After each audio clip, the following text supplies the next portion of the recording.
Bonjour et bienvenue sur le podcast Le Yoga en vous. Je suis Bérangère, professeure de yoga à Caen et en ligne chez Béré Yoga. Ici, je vous propose des réflexions et des conseils pratiques pour intégrer le yoga à votre vie quotidienne, mieux comprendre ses bienfaits et vous reconnecter à vous-même avec bienveillance. Bonne écoute! Bonjour à toi et bienvenue dans ce mini yoga en vous spécial été. Qui dit été dit programmation un peu particulière. Je te propose une série d'été sur des livres inspirants, plus ou moins liés au yoga, et que tu pourras lire, dans tous les cas, tranquillement, entre 2 plongeons dans la piscine, 2 visites de monuments, 2 randonnées, en fonction de ton style de vacances. Aujourd'hui, j'aimerais te parler d'un livre relativement court, mais avec une grande portée. Il s'agit du Petit traité de vie intérieure, écrit par Frédéric Lenoir. De quoi parle-t-on ?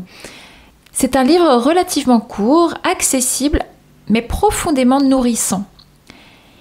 Il rassemble des réflexions philosophiques et spirituelles sur des thèmes qui touchent chacun et chacune d'entre nous. Le bonheur, la liberté, la souffrance, l'amour, le sens de la vie. Ce n'est pas un manuel, mais une invitation à ralentir, à réfléchir, à revenir à l'essentiel.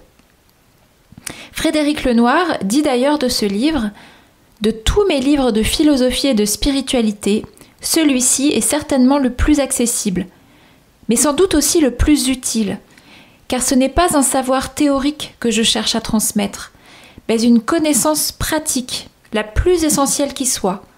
Comment mener une vie bonne, heureuse, en harmonie avec soi-même et avec les autres. Pourquoi j'ai choisi ce livre ?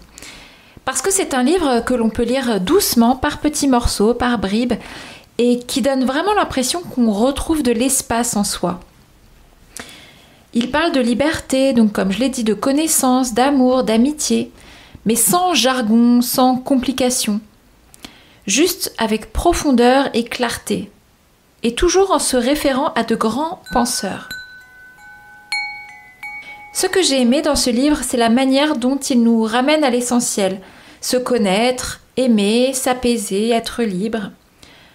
On a l'impression en fait d'écouter un ami philosophe qui, sans jamais être pédant ni nous donner de leçons, nous tend la main pour réfléchir ensemble. Je le disais, Frédéric Lenoir s'appuie sur les grands penseurs de l'histoire, de Socrate au Bouddha, en passant par Spinoza et tant d'autres, mais il les rend proches, vivants, lumineux.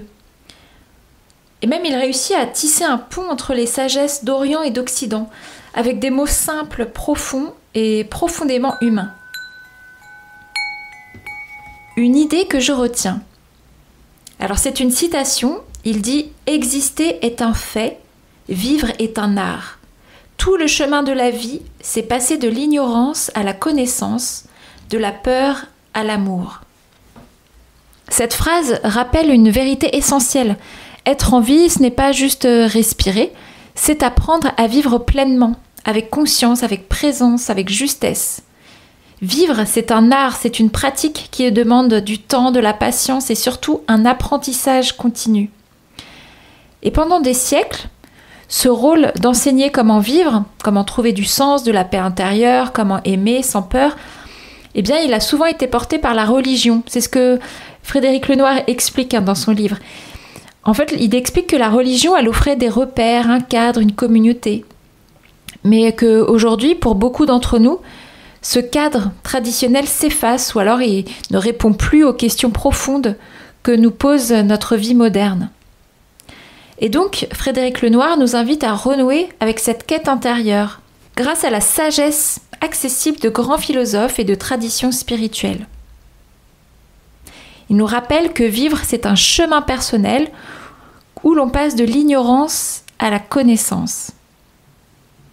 Donc vraiment, apprendre à vivre, c'est un travail patient, une exploration où la douceur et la bienveillance envers soi-même sont des alliés indispensables. Je termine juste par une phrase à méditer. Donc c'est aussi une citation. « La sagesse permet de mieux résister aux aléas de la vie. Elle nous aide à savourer pleinement les moments heureux et à ne jamais désespérer dans les moments douloureux. » Et toi, est-ce que tu l'as lu ce livre ? N'hésite pas à m'écrire sur Instagram, sur mon profil Béré Yoga ou par mail à leyogaenvous@gmail.com. Je serai vraiment ravie d'échanger avec toi. Si tu veux aller plus loin et intégrer le yoga dans ta vie de tous les jours, j'ai un programme en ligne qui arrive très bientôt. Tu peux déjà t'inscrire sur la liste d'attente pour ne rien rater. Le lien est dans la description de l'épisode. À très vite pour une nouvelle lecture ou une nouvelle inspiration estivale.